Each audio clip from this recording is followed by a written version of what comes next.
All right. Welcome everyone to the Transferable Business, 5 steps to making your company buyable and highly valuable. We have a new presenter for Boston Business Mentors, and we're very happy to welcome Mukesh Sharma. Uh, this is a new topic for our organization, and we're very pleased that Mukesh volunteered his time to give this very important topic to everyone. I'm going to just, if you haven't met Boston Business Mentors, please check out our website. I will put that in chat. We have a lot of resources and information, plus our mentoring offering. But we'll go into that more at the end. So let's get started. And I'm going to turn things over to Mukesh. It's all yours. Thank you, Teresa, and thank you for the warm introduction. Welcome, everyone, and thank you for taking time to join me today. Um, I want to start our session with a simple but revealing question. I want you to think back to the last time when you took a real, completely unplugged vacation. And I'm talking about 2, maybe 3 or 4 weeks where you did not check your inbox, or you did not take a frantic phone call from an employee, or you didn't have to put out a single fire. And if you're smiling, laughing to yourself right now, because that sounds like a total fantasy, I need to share a hard truth with you. You might not actually be owning a business, but you own a highly demanding, high stress job. And it's a job where you are the hardest working, most underpaid employee. And today we're going to talk about how to fix that. We're going to bridge the massive gap between being an exhausted owner operator and owning a true investor ready asset. As a business broker, I look at companies through the lens of open market every single day. And I see what sells at a premium, and I see what sits on the market for years with no buyers. And the strategies we cover today aren't just about preparing for some hypothetical sale 5 years from now. They're about making your business highly profitable, scalable, and genuinely enjoyable to run today. And we're going to cover the 5 critical steps to build a transferable business. Quick housekeeping before we dive into the deep end of this. I need to cover a quick piece of standard housekeeping. This presentation is designed for educational and informational purpose only. We're going to be talking about valuation multiples, financial recasting, exit strategies, because every single business is unique with its own tax implications and legal structures. This does not replace formal advice. Please make sure you're consulting with your CPAs, legal counsels, and your advisory team regarding your specific solution before making any material financial decisions. With that out of the way, let's get into the good stuff.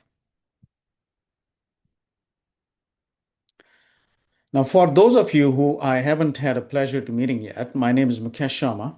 Now, I'm the owner and founder of Transworld Business Advisors of Metro West Boston. At Transworld, we don't just facilitate transactions, we actually bring world-class enterprise level brokerage services directly to the doors of local and mid-market business owners like you. My approach to the industry is built over 20 years of hands-on leadership experience.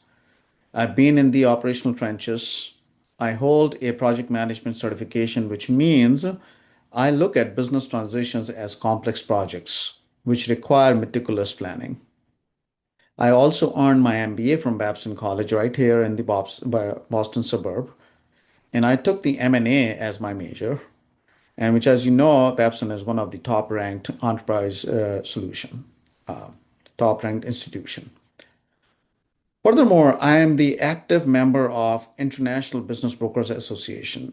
What all this means for you is that my goal is just not to sell or help sell your business. My passion is applying the enterprise level strategy to your operations right now so that when you're finally ready, you have an undeniable competitive advantage in the marketplace.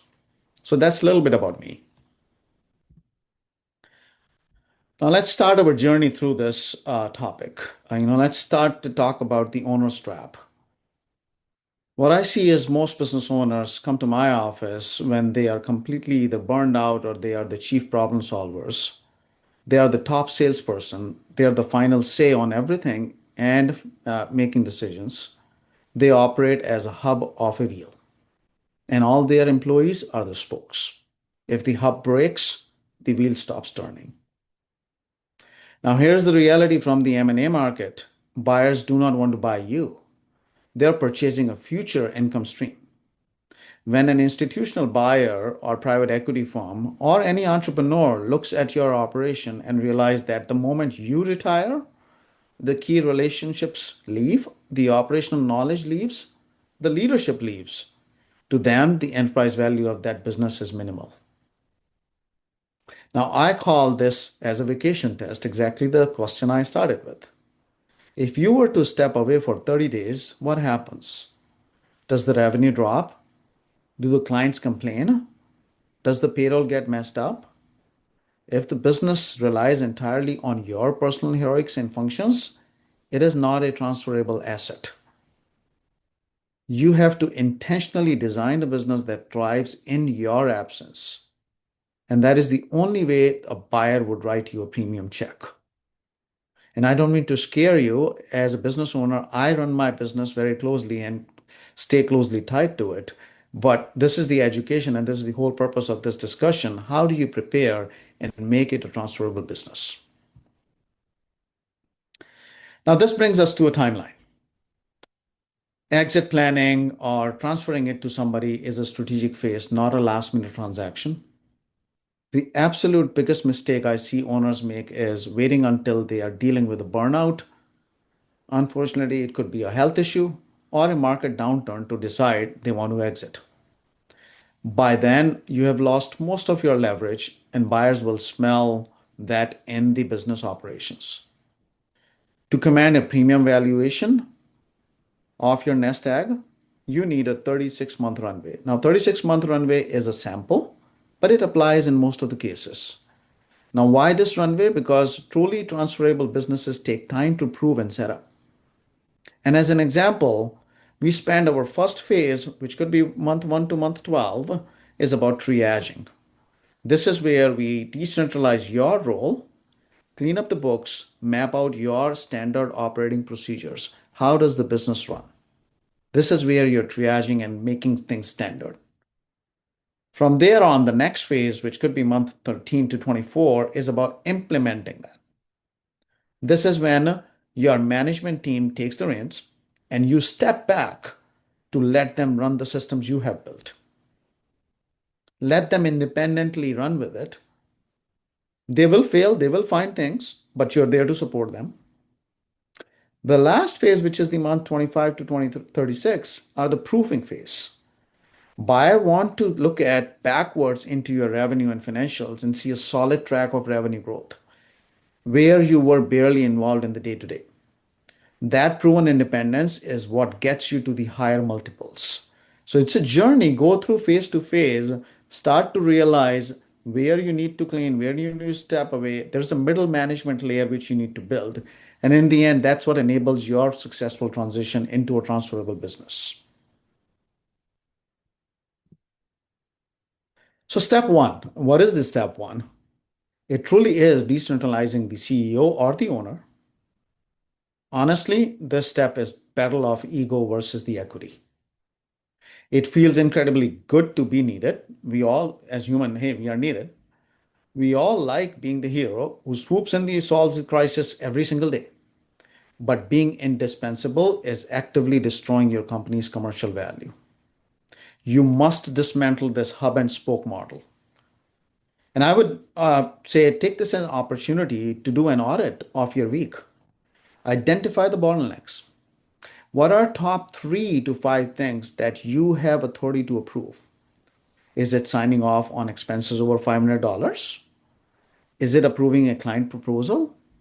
You need to delegate some of these clerical things immediately to somebody who you can trust and could be that middle management. You must empower this middle management to make financial and operational decisions with your oversight. Will they make mistakes again? Yes, absolutely. But that is the short term cost of building an asset that can survive without you. A buyer is buying your absence, And you need to begin stepping away from daily operations for months or even years before you plan to exit or sell. It's about building that layer. And I see it very, very often that the first question is being asked is, so who is going to take that day-to-day operations? Building this middle management allows you to stage that business for that opportunity. Step two is about institutionalizing your customer capital. And I refer this as a rainmaker risk. Many founders are the best salespeople of their company. You hold deep personal relationships with your top 5 or 10 clients, and they have your cell phone number. They always call you when they need something. Now, these relationships are good to grow your business. These relationships are not good as you are looking to eventually exit and transfer it to somebody else. So, slowly, you want to have these relationships and make them transferable. The middle management again assume that day to day after the check clears and you head to the golf course, your best clients are going to walk out of the door. That's not the fear we want in the new buyer. So you want to create that structure of that there is an operational method for these top clients to actually inquire about your deals, your promotions, your transactions, and things which they do with your day-to-day business. You have to intentionally transition clients' trust from yourself to your brand. You have a brand and start bringing your account managers or junior executives in your client meetings.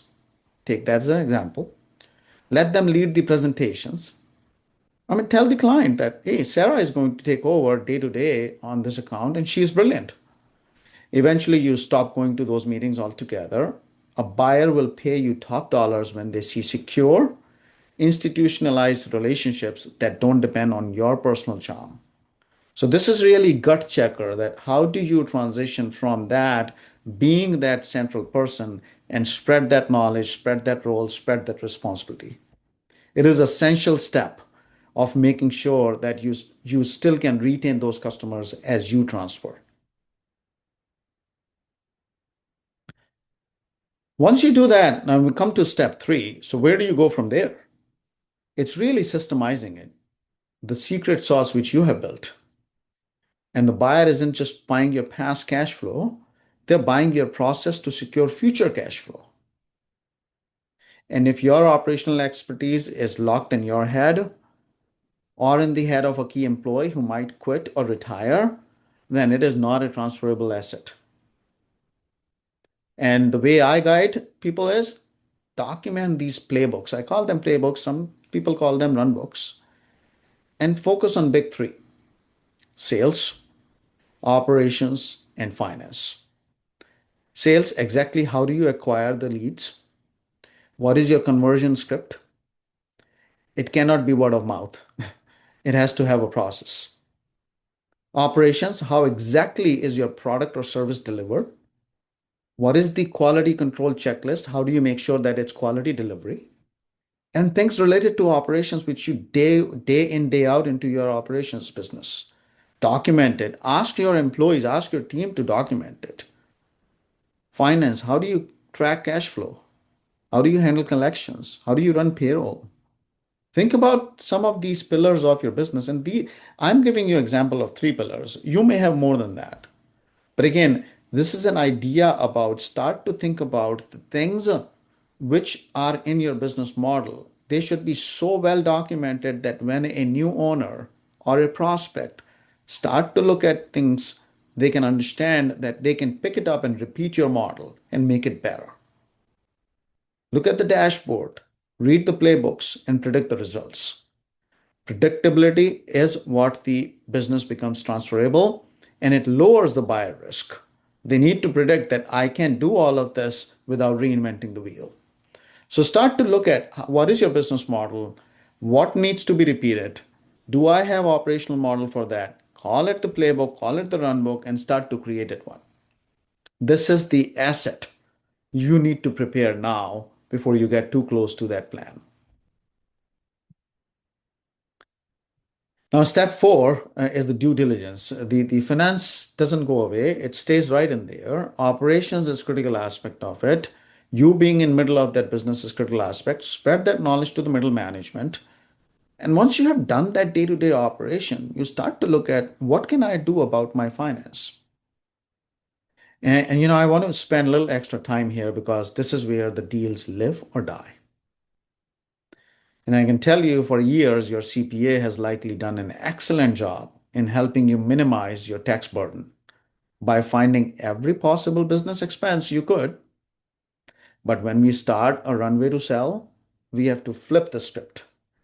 And rather than looking at what business expense I can put in and save on taxes, you start to answer value maximizing accounting. What does that mean? You start to recast your financials to show your true seller discretionary earning.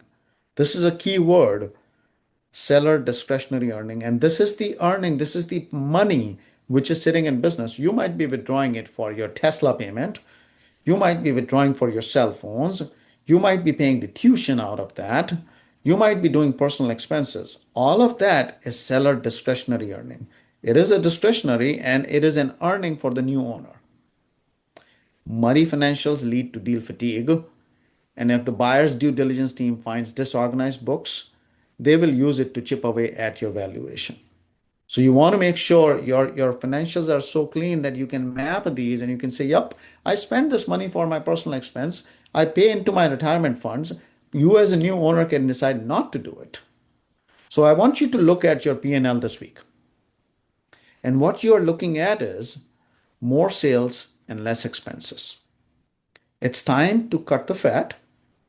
Look at your subscriptions, your rent, your low return advertising, things which you feel if you were to optimize, you would stop spending. Ask yourself, is this expense recurring? Is it non-essential?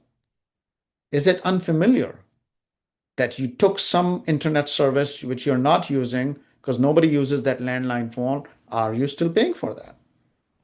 If it does not guarantee a revenue or save you time, cut it. By running a profit first mindset today, allocating your profit before your expense, you dramatically increase your EBITDA. Now, EBITDA is another acronym, earnings before interest, taxes, depreciation, and amortization. Seller discretionary earning and EBITDA go hand in hand. And remember that every dollar you save today from expense could be worth $3, $4, or $5 when we apply the valuation.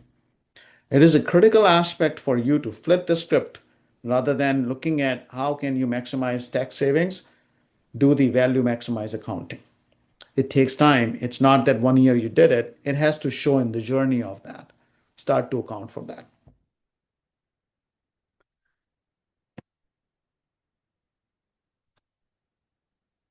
Now, the final step is de-risking your revenue. And again, I want to repeat that you want to find those money which are discretionary. It doesn't mean that you stop spending and increasing your business. You have to increase your business and do right things for your business. On the other side, the concentration is the ultimate deal killer. It is the single most reason institutional buyers or entrepreneurs would walk away from the closing table.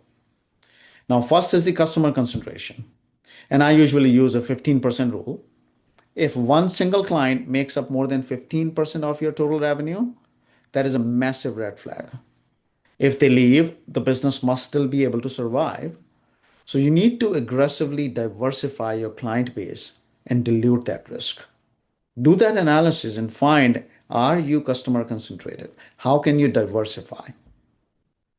Second, you need to transition from one-off, unpredictable sales into predictable cash flow.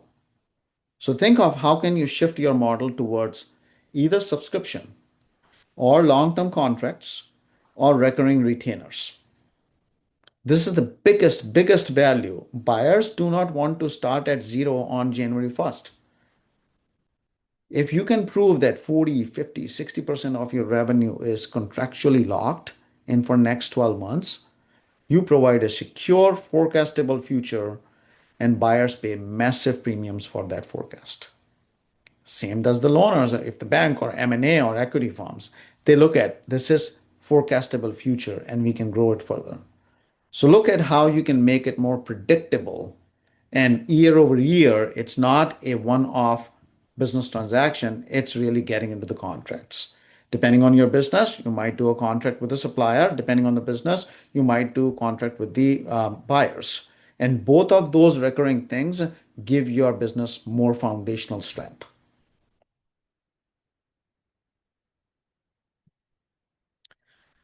Now, let's look at actual math. And this is a sample, but this is a sample which comes pretty close to reality at times. And this is an aha moment. Let's look at two businesses, Business A and Business B. Both of them generate the exact same net profit at the end of the year, which is, let's say, about $500,000. Business A is owner dependent job. The owner works 60 hours a week. Yeah, you're cringing. Some of us do. The books are messy, and one client is 30% of the revenue. You take it to market looks at the risk and might assign a 2.2x multiple, and that business sells for 1.1 million. Business B generates the same $500,000 profit, but they have documented SOPs, a strong second in command, which is the middle management we talked about. The financials are clean. Clean means that it is your SDE or your EBITDA maximized, and the revenue is recurring. There are contracts in place. There is secure future available. That is an investor ready asset. That's what you want your business to be. The market looks at it as a low risk and assigns potentially up to 5x multiple, and that business could sell much higher than the business A.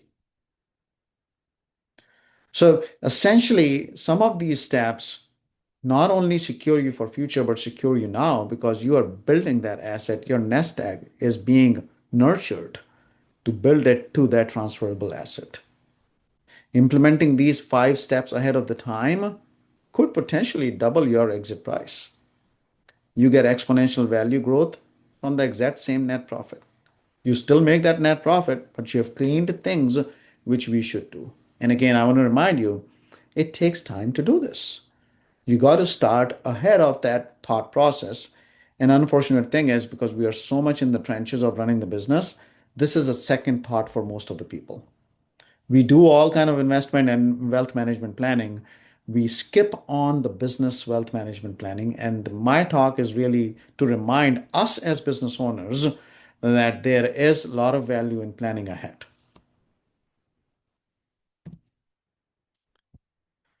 So I'm going to leave you with a shift in the mindset.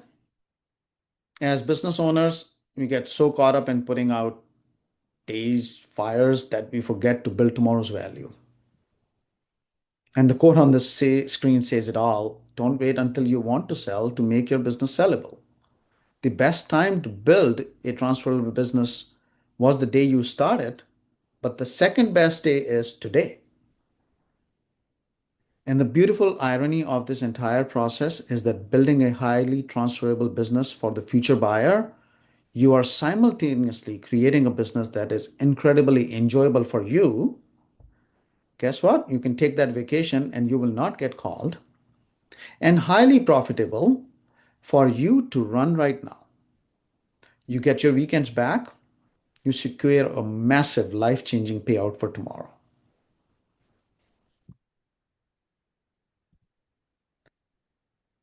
Now, getting an objective professional view of what your business currently worth is a step one. And at Transfer Business Advisors of Metro West Boston, we help owners map out these exact runways so that you can get maximum value and make your business transferable. And I encourage you to reach out if you have any questions, concerns, or just curiosity. Schedule a no obligation conversation to help you find your bottlenecks and start building your asset. Thank you so much for your time and attention today again. We have a few minutes left, and I would love to open the floor for questions. Take it over, Teresa. Yeah, I'm going to go ahead and while everyone's typing in their questions, because I know you've got to have one or two, so we want to make sure we get those answered. I want to just talk real quick about Boston Business Mentors and remind you that we have lots of information to share with small business owners, whether it's through our website, the resources that are available there, the articles, through our workshops, our roundtable strategy tables, our networking events, and most importantly, mentoring. Mentoring is incredibly important to the success of your business, and there is no doubt that any business that has a mentor is more prepared and more successful. So I just want to thank you all. There's the QR code there for the to apply for a mentor. And let's see, do we have any questions? I'm not seeing any questions. Doesn't mean that you won't have a question later. So I will make sure that we include that contact information. You can also work with a Boston Business Mentor in more general terms on this topic as well. So if you think of a question later, don't hesitate to reach out. And I just want to thank Mukesh again for a great topic. Obviously, you covered everything very well since we didn't have any questions. So, yeah, so thank you again and have a great rest of your week, everybody. And we hope to see you on a presentation again very soon. Thank you, Teresa, for having me. Bye.